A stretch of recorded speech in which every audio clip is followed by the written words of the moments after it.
పవిత్ర కార్తీక మాసంలో లోక కళ్యాణార్థం ప్రజలంతా సుభిక్షంగా ఉండాలని దక్షిణ కాశీగా ఖ్యాతిగాంచిన పవిత్ర పుణ్యక్షేత్రమైన పిఠాపురంలో ఈ నెల 23వ తేదీ నుండి నవంబర్ 3వ తేదీ వరకు కోటి లింగార్చన, కోటి బిల్వార్చన, శ్రీ రుద్రయాగ, శతచండీయాగ సహిత కోటి కుంకుమార్చన కార్యక్రమాలు నిర్వహిస్తున్నట్లు ద్విభాష్యం కుమార సుబ్రహ్మణ్య శర్మ తెలిపారు. పిఠాపురంలో ఆయన మీడియాతో మాట్లాడుతూ పిఠాపురం పట్టణం కోటగుమ్మం సెంటర్లో గల శ్రీ వాసవి కన్యకా పరమేశ్వరి ఆలయంలో 10 రోజుల పాటు కార్యక్రమాన్ని నిర్వహిస్తున్నట్లు ఆయన తెలిపారు.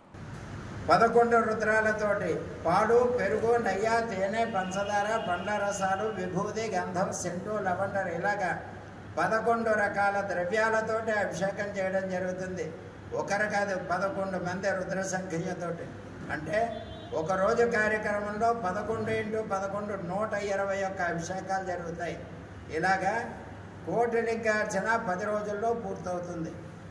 ఎప్పుడు ఇది ప్రారంభమయ్యా అంటే కార్తీక శుద్ధ విధియ 23వ తేదీ సంకల్పం జరిగి 24వ తేదీ శుక్రవారం నుంచి ప్రతిరోజు కూడా ఈ కార్యక్రమాలన్నీ జరుగుతాయి.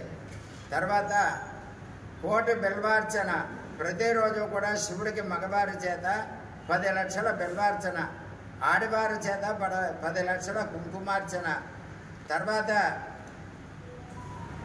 శరత్కాలే మహాపూజ క్రియతే యాచవార్షికి, శరద్ ఋతువులో ఎవరు నాకు పూజలు చేస్తుంటారా అని అమ్మవారు ఎదురు చూస్తుంటుంటారు. అటువంటి శరద్ ఋతువులో కార్తీక మాసంలో అమ్మవారిని ఉద్దేశించి దేవీ భాగవతంలో చెప్పబడినటువంటి 700 శ్లోకాలు, ప్రతిరోజు 10 పారాయణలు, ఒక పారాయణ హోమం 13 రకాలతోటి ఫలాలతోటి పారాయణ హోమం జరుగుతుంది.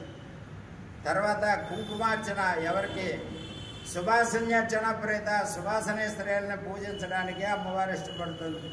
అటువంటి సువాసనకి పూజ, కుమారి పూజ, ప్రతిరోజు కూడా లక్ష్మీ గణపతి హోమము, లక్ష్మీ హోమము, ఇటువంటి కార్యక్రమాలన్నీ కూడా జరిగి 3వ తేదీతోటి అంటే పౌర్ణమి రేపనగా 2వ సోమవారంతో కార్యక్రమాలన్నీ కూడా పూర్ణాహుతితోటి సమాప్తి అవుతాయి. మరి ఈ కార్యక్రమాలు ప్రతి ఒక్కరూ భాగస్వామ్యం కావాలని 1501 రూపాయి దానికి టికెట్ పెట్టడం జరిగింది.